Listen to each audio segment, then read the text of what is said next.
This is John with FLO. In this video we'll show you the proper tools required for truing the FLO wheel. To follow the steps in this video, you'll need a SAPM hex head nipple driver or a 5.5 mil hex head socket and driver, and you'll need a spoke holding tool. We get a lot of questions about how or if you can true a FLO wheel. And it's a good question because the spokes and nipples are actually underneath the carbon fairing of the FLO 60, 90, and disc. And so to show you how we're going to do that, I'm going to show you the tools that we need and how that works. But to get started, I'll show you a traditional cycling wheel and what that looks like. So our FLO 30 is actually a traditional cycling wheel, and what you can see is that the actual nipple comes through and you can access that nipple from here. So you can turn it, you can true it, you can do everything that you need to do easily. On the other wheels with a fairing, what you have is you actually can see that the nipple is not here, it's actually located down near the rim. So it's hidden. So in order to true that, what we do is we ship every 60, 90 disc and even the 30s, but with a hex head nipple.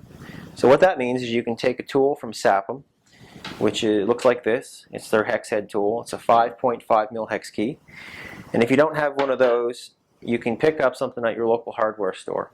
This is from Lowe's. It's a Cobalt 5.5 bit, and it works with any, ratchet or anything like that. You put it on there and you can true the wheel up. The other thing that you're going to need on any of our wheels, actually, with the exception of the disc, is a spoke holding tool. And this is made by SAPM, and it's for their CX Ray spokes. It's a bladed spoke, so you actually have to place this key on here to hold it, so that when you turn the nipple, you're not going to get spoke twist. And what spoke twist is the spoke will wind up, kind of looks like a wrought iron railing, and then it'll either snap the spoke or damage the life of the spoke, limit the life of it. So if you look at it on the wheel perspective, what you do is you take your tool and you hold it close, right up close to the fairing.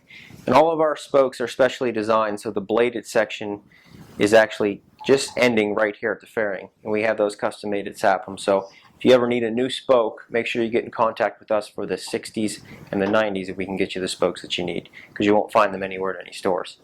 But then what you do is you basically take the hex head tool and you actually access that hex head right between the brake tracks, right through the spoke hole.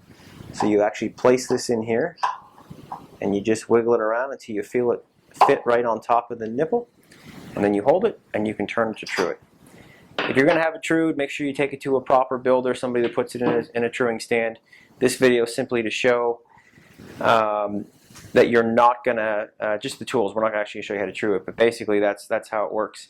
And on the disc, just to finish up, you actually cannot see the spokes in the disc because it's completely covered with the carbon fiber.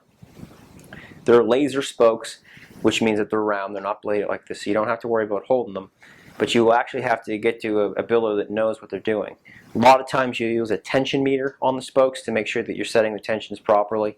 But with a disc, you're not going to be able to do that. So you have to have somebody that knows how to true a wheel so that they're not over-tightening the spokes and popping spokes in the disc, which becomes a very big problem, or throwing your wheel all out of true. So make sure you get an experienced builder with any of these, but especially with the disc. Thanks for watching. If you have any questions, please contact us at flocycling.com.